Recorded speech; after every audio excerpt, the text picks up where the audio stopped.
শিলচর লোকসভা নির্বাচনের আর মাত্র কটা দিন বাকি। ২৬ এপ্রিল অনুষ্ঠিত হবে ভোট প্রক্রিয়া, কিন্তু লক্ষ্মীপুরে নির্বাচনের প্রচারের সেই তেজিভাব যেন এখনো অধুরা। ভোটের কোনো প্রভাবই চোখে পড়ছে না। লক্ষ্মীপুরে বিজেপি কংগ্রেসের স্টার ক্যাম্পেনারদেরও দেখা যাচ্ছে না। আগের তুলনায় পোস্টার, ব্যানার, লিফলেটও উধাও। মাইকে নির্বাচনী প্রচার বা প্রকাশ্য সভাও তেমন হচ্ছে না। একইভাবে ভোট নিয়ে মানুষকে আড্ডায় মশগুল হতে বা চায়ের টেবিলে আলোচনা করতেও তেমন দেখা যাচ্ছে না।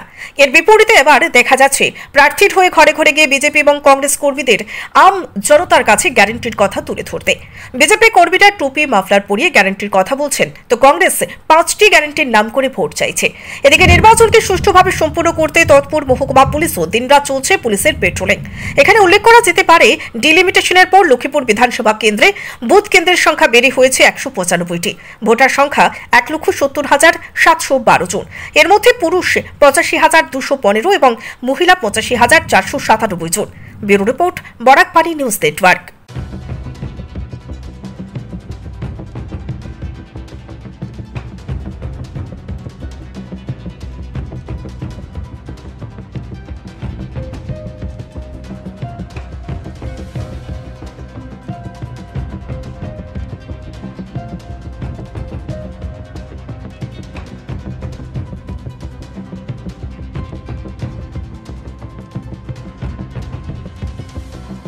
শিলচর লোকসভা নির্বাচনের আর মাত্র কটা দিন বাকি। ২৬ এপ্রিল অনুষ্ঠিত হবে ভোট প্রক্রিয়া, কিন্তু লক্ষ্মীপুরে নির্বাচনের প্রচারের সেই তেজিভাব যেন এখনো অধুরা।